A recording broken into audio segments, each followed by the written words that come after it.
Hey everybody, Dan here with Pain Free You. Today I wanted to talk about this concept. Why and how to stop talking about symptoms. So we'll get to that in a minute. I got back to the lake, as you can see. Beautiful day. It's Friday night, so you're going to see this on Saturday. Just got done fishing with a friend. Caught a couple fish. It was nice. So overcast. Looks like it might rain, but I don't think it's supposed to.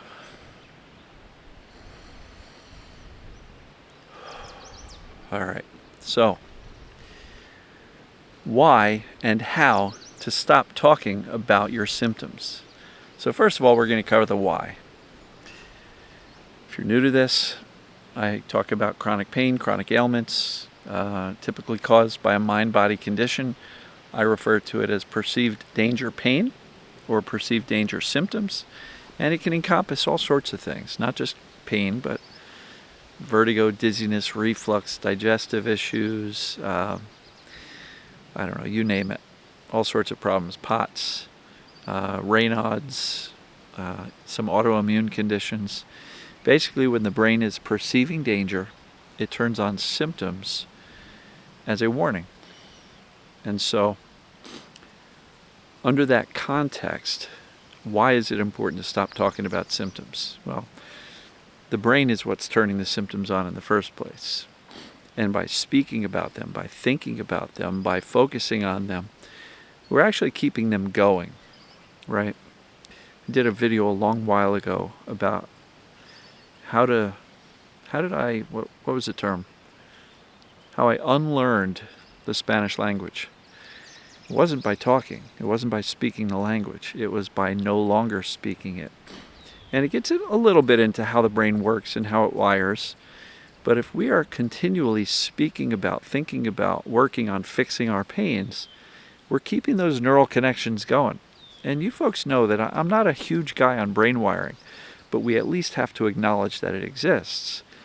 And what fires together wires together. And so, if you're always talking about it, you are keeping those neural connections about the pain going, which can keep the symptoms going. So why do we want to stop talking about it? So that those neural connections are not being fired as much, right? We want to decrease the amount of times we're firing those neural connections, because the more you talk about your symptoms, guess what? The more you're aware of them, the more you're focusing on them, the more you're thinking about them, and the more you're feeling them, right?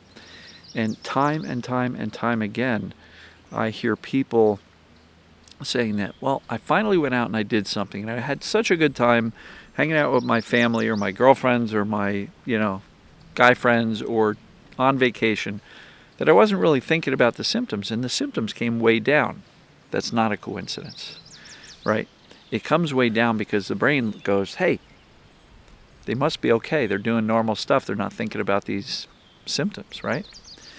And so the why you want to stop talking about symptoms is because the less attention you give them, the less likely they are to continue.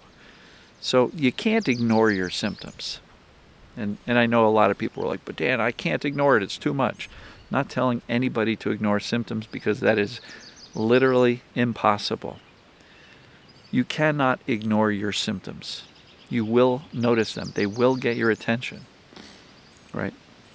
But you don't want to be looking for them and monitoring them and thinking about them and speaking about them. And if you're talking about your symptoms all day long, it's likely you're not talking about them in a positive light. You're probably more on the negative side.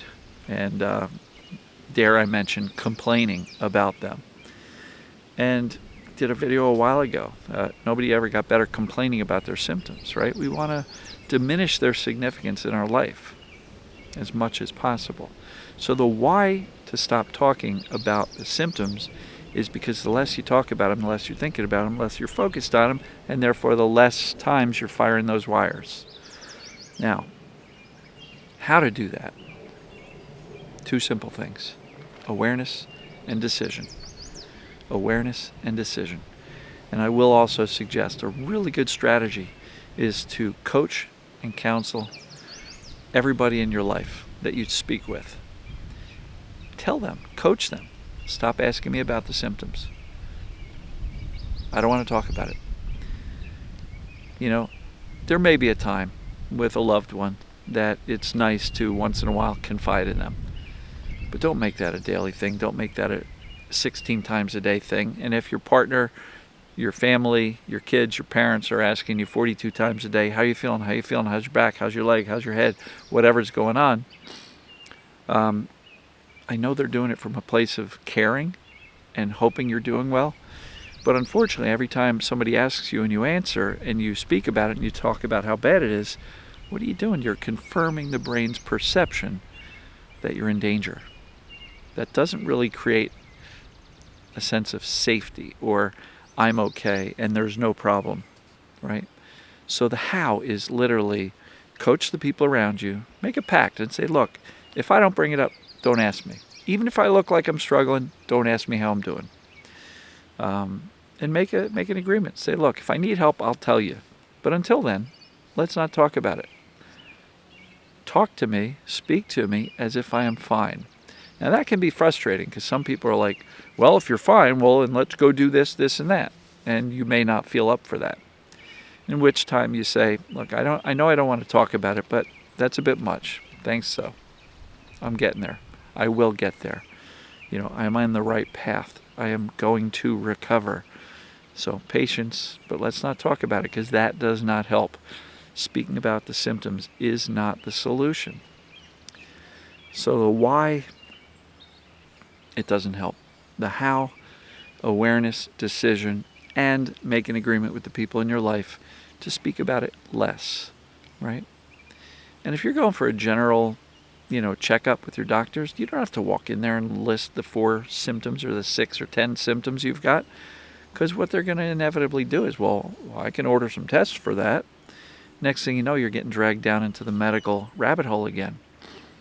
So unless you're going there specifically to try to address the pain or rule out anything significant, oftentimes it's not even beneficial to speak to somebody about all the pains you're in, right? So I'm going to encourage you to speak about your symptoms less and less each day. Try not to speak about them at all, but sometimes we have to. But it's not part of the solution, speaking about the symptoms. So I hope that makes sense. That's the why and how to stop thinking about or stop speaking about your symptoms and pains.